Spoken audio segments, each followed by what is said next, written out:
دوستوں، آئیے آج ہم سلطان پور آن لائن کوچنگ سینٹر کے ٹی جی ٹی، پی جی ٹی اور نیٹ کی کلاس کی شروعات کرتے ہیں۔ آج ہم شروعات کرتے ہیں۔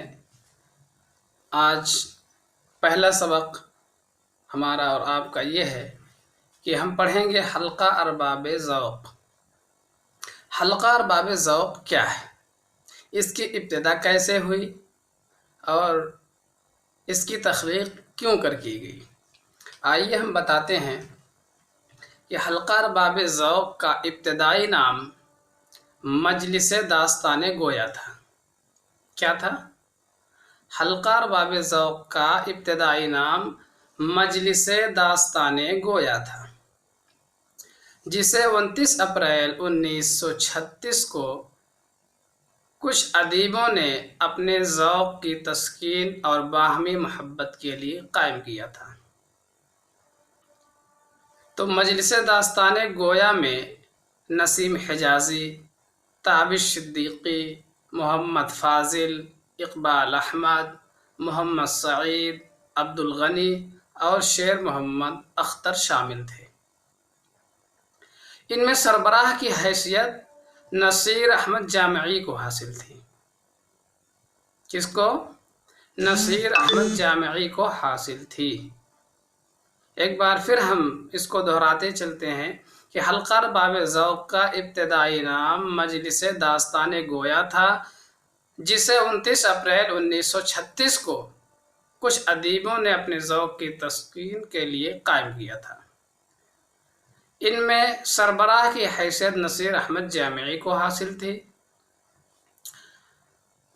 دوسرا، اس میں جو سب سے اہم بات یہ ہے کہ مجلس داستان گویا کے پہلے جلسے میں نسیم حجازی نے اپنا تبازات افسانہ تلافی پیش کیا تھا۔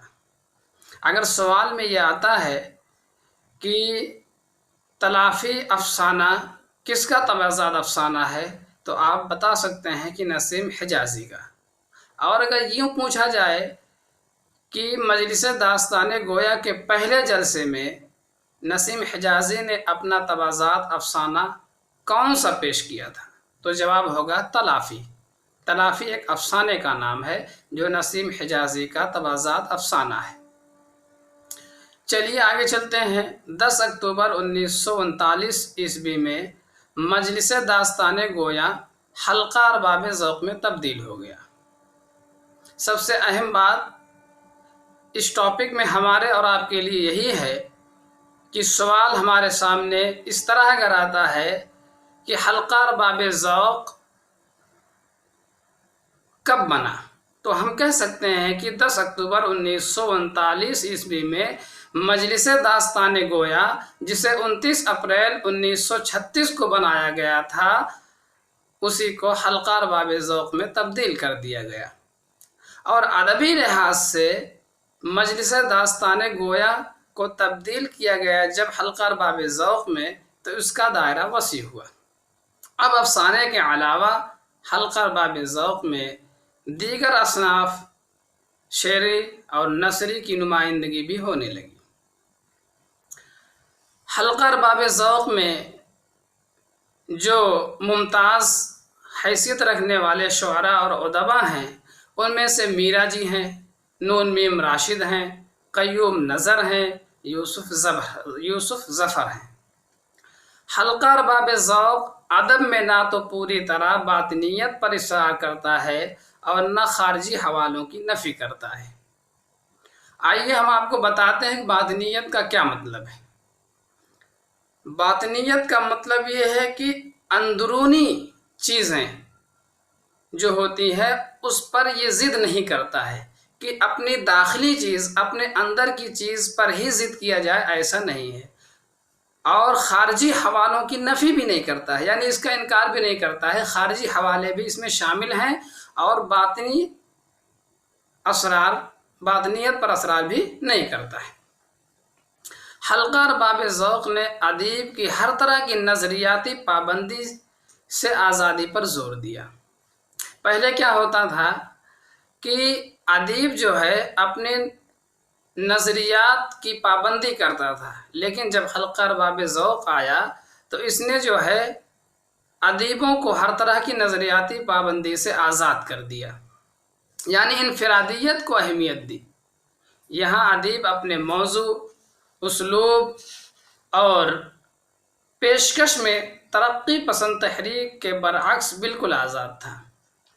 اب ایک سوال یہ بھی ہو سکتا ہے آپ سے کہ کس تحریک میں ادیب اپنے نظریاتی پابندی سے آزاد نہیں تھا؟ تو آپ اس کا جواب دے سکتے ہیں کہ ترقی پسند تحریک میں ادیب جو ہوتا تھا وہ آزاد نہیں تھا، لیکن جب حلقہ ارباب ذوق بنا تو ہر طرح کی نظریاتی پابندی سے ادیب کو آزاد کر دیا گیا، انفرادیت کو اس میں شامل کیا گیا۔ حلقہ ارباب ذوق نے فرد کے باطن نفسیاتی پیچیدگیوں کی تلاش اور اسے پیش کرنے پر زور دیا۔ یہ اس کی سب سے اہم بات ہے۔ حلقہ ارباب ذوق نے فرد کے باطن نفسیاتی پیچیدگیوں کی تلاش اور اسے پیش کرنے پر زور دیا۔ تو ہم آپ کو یاد دہانی کراتے ہوئے چلتے ہیں کہ حلقہ ارباب ذوق کا ابتدائی نام کیا تھا؟ تو آپ اس کا جواب دیں گے کہ مجلس داستان گویا تھا۔ اگر کوئی آپ سے یہ پوچھتا ہے کہ مجلس داستان گویا کی ابتدا کب ہوئی تھی، اس کا آغاز کب ہوا تھا، تو آپ کہیں گے کہ 29 اپریل 1936 میں۔ آگے سوال اس طرح سے بھی آپ کے سامنے پیش آ سکتا ہے کہ ان میں شامل شعراء کون کون سے تھے، کون کون سے ادیب ہیں جو حلقہ ارباب ذوق میں شامل تھے؟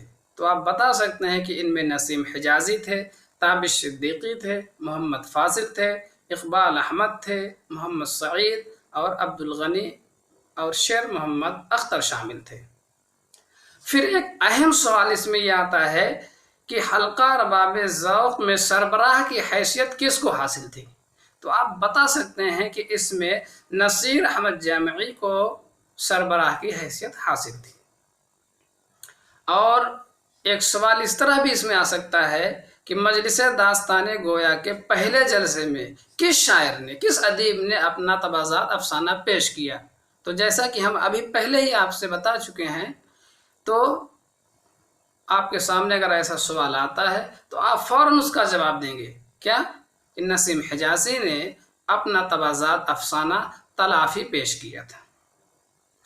پھر 10 اکتوبر 1939 میں مجلس داستان گویا حلقہ ارباب ذوق میں تبدیل ہو گیا، یعنی حلقہ ارباب ذوق کی بنیاد جو پڑی ہے وہ 10 اکتوبر 1936 میں پڑی ہے،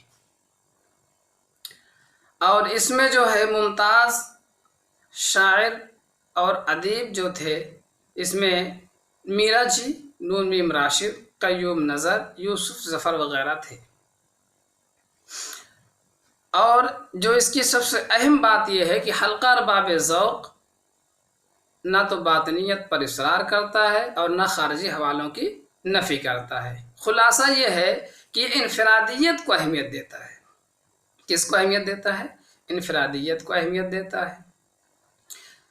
اس سے پہلے ترقی پسند تحریک میں شاعر اور ادیب جو ہوتا تھا وہ اپنی نظریاتی پابندی کا مقید ہوا کرتا تھا، وہ آزاد نہیں ہوتا تھا، لیکن حلقہ ارباب ذوق نے پوری طریقے سے ادیب کو آزاد کر دیا کہ وہ اپنے نظریات کو جس طرح چاہے وہ پیش کر سکتا ہے۔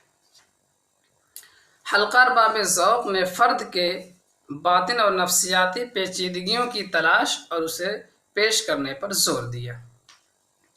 تو یہ تھا حلقہ ارباب ذوق کے متعلق جو ہم نے آپ کے سامنے چند منٹ میں پیش کیا۔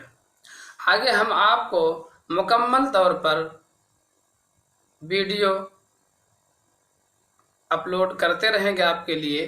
اگر آپ کو یہ بات اور یہ جو ہے ٹاپک پسند آئے تو اس ویڈیو کو لائک کیجیے گا اور سبسکرائب کیجیے گا، اور ہم آپ کو PDF فائل بھی واٹس ایپ کے ذریعے سے دیتے رہیں گے۔ آپ ہمارے واٹس ایپ نمبر سے بھی جڑ سکتے ہیں، جس کا نمبر ہے 99 190 68 863۔